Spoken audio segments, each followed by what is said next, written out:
সর্বশেষ গত সপ্তাহে যখন আমাদের আইন উপদেষ্টা আসিফ নজরুল স্যার তিনি বলছিলেন যে এই মুহূর্তে পুলিশের 80% হচ্ছে আওয়ামী কানেক্টেড, তখনই আমার কাছে মনে হয়েছিল যে কিছু তো ঘটতে যাচ্ছে। আর এখন যেটা ঘটতে যাচ্ছে, এই অপারেশন ডেভিল হান্টে খুবই কার্যকর ভূমিকা এটা হবে। ডক্টর ইউনূসের প্ল্যান বি বলেন, সরকারের প্ল্যান বি বলেন, কারণ অনেকেই বলছে ছাত্রদের দাবি যে গ্রেফতার খেলা বন্ধ করেন। অনেকে নাকি প্রকাশ্যে ঘুরে বেড়াচ্ছে, আমাদের আইন শৃঙ্খলা বাহিনী তাদেরকে চোখে দেখছে না। এখন কি চোখে সমস্যা নাকি অন্তরে সমস্যা? আসিফ নজরুল স্যারের তথ্য অনুযায়ী অন্তরে সমস্যা। সবার মধ্যে একটা আওয়ামী লীগ একটা ফিলিংস আছে, জাতি ভাইরে ধরতে হয়তো খারাপ লাগে, এরকম হইতে পারে। সেই জন্য ডক্টর ইউনূসের সরকার প্ল্যান বি এ যাচ্ছে। প্ল্যান বি কি? আওয়ামী লীগ সরকারের আমলে বিভিন্ন কারণে চাকরিচ্যুত হয়েছেন পুলিশের প্রায় আপনার 1.5 থেকে 2,000 সদস্য। কত? 1.5 থেকে 2,000।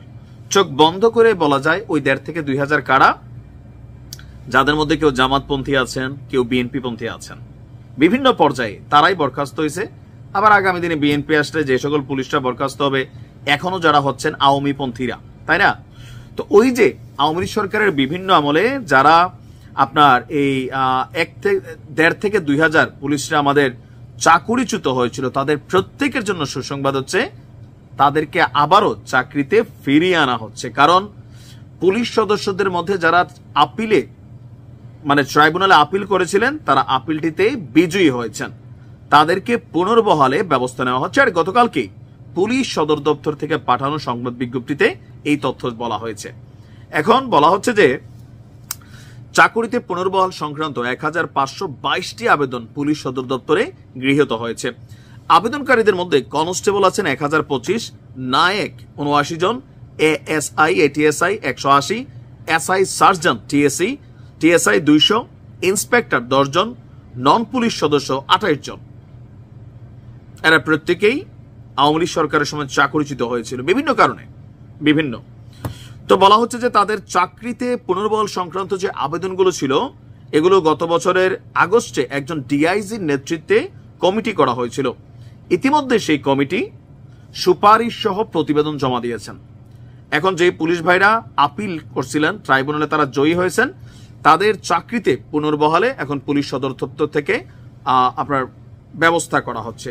আরো বলা হয়েছে যারা বরখাস্তের আদেশের বিরুদ্ধে বিভাগীয় আপিল করেন নাই, আইনি বাধা থাকায় তাদের পুনর্বহালের বিষয়টি বিবেচনা করা যায়নি। অনেকে আছে মনে করছে আর কে জীবন আওয়ামী লীগ যেভাবে 2041-এর মিশন দিছে, টার্গেট দিছে, মানে উপরওয়ালা যে গজব দিবে মানুষ এটা তো ভুলে গেছে।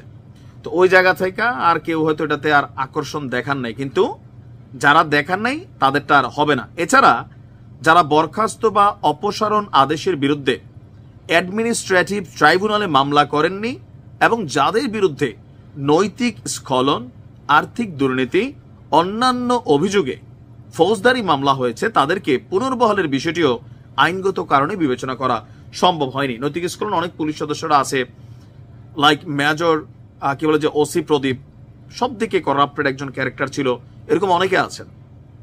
আওয়ামী লীগ সরকারের সময় হয়তো 100 জন যদি বরখাস্ত হয়েছে, পলিটিক্যাল পয়েন্ট অফ ভিউতে হয়তো 80 জন তারা চাকরি হারাইছিলেন, বাট 20% কিন্তু আওয়ামী লীগই করতো, কিন্তু এমন এমন ঘটনা করছে যে পরবর্তী সময় তাকে বরখাস্ত করতে হয়েছে। এরকম বিভিন্ন অপরাধ আছে। তো ওইরকম যারা আছেন তাদেরকে আর এখানে নিয়োগ দেওয়া হবে না। এখন এটাতে সুবিধা কি হবে? এই যে ধরেন 1-1.5 হাজার পুলিশ সদস্যরা যারা আছেন বিভিন্ন র্যাঙ্কে, তারা যখন দায়িত্বে আসবেন, রাইট নাও তারা মোটামুটি মন খুইলা দিল খুইলা কাজ করতে পারবে। আর সরকারও কোথাও না কোথাও তাদেরকে ওই কাজগুলোতে দিবে যেগুলায় আওয়ামী লীগের মাধ্যমে অথবা ডক্টর আমাদের আসিফ নজরুল স্যারের কথা অনুযায়ী 80% পুলিশ যারা করছে না তাদের বিপরীতে হয়তো এখানে একটা টিম গঠন করা হবে। ইভেন এই অভিযানকে আরো সফল করা হবে, সরকার যেন ব্যর্থ না হয় সর্বোচ্চ চেষ্টা করা হবে। এবার অনেকেই হয়তো গ্রেপ্তার হবে। আওয়ামী লীগের নেতাকর্মীরা যারা আছেন, মানে এখন করণীয় আমার কাছে মনে হয় একটাই, বেটার হচ্ছে আদালতে আত্মসমর্পণ করে ফেলেন। কারণ কি মামলা হয়েছে, এখন অনেক ভুয়া মামলা হয়েছে, 100% অনেক ভুয়া মামলা হয়েছে। আমি চিনি এমন অনেক মানুষ আছেন মার্ডার কেসের আসামি হয়েছেন, যিনি বাদী তিনি তারা জানেনই না তিনি কে। আমার লোকাল এলাকার ঘটনায় 2-1 জন এরকম পড়ছে। তো তারা করছে কি, পলায় নাই, বিষয়টা ফেস করছে, আদালতে আত্মসমর্পণ করছে, তারপর বিষয়টারে চ্যালেঞ্জে নিয়ে গেছে যে বাদী তো চিনেই না আসামিকে, গণহারে দিয়ে দিছে, কিন্তু পলাই গেলে গ্রেপ্তার তো হবেনি, আজ হোক কাল হোক। নাম্বার 2, যে কোনো জায়গায় মব জাস্টিসের শিকার হইতে পারেন, মাইরা ফেলবে ভাই, বিচার হবে না ওই লেভেলে। হয়তো কোনোদিন আবার আওয়ামী লীগ আসলে তারপর তো মরেই যাবেন। বেটার হচ্ছে আত্মসমর্পণ করে ফেলেন, কারণ সামনে একটা হার্ড সময় আসতে যাচ্ছে। ভালো থাকুন।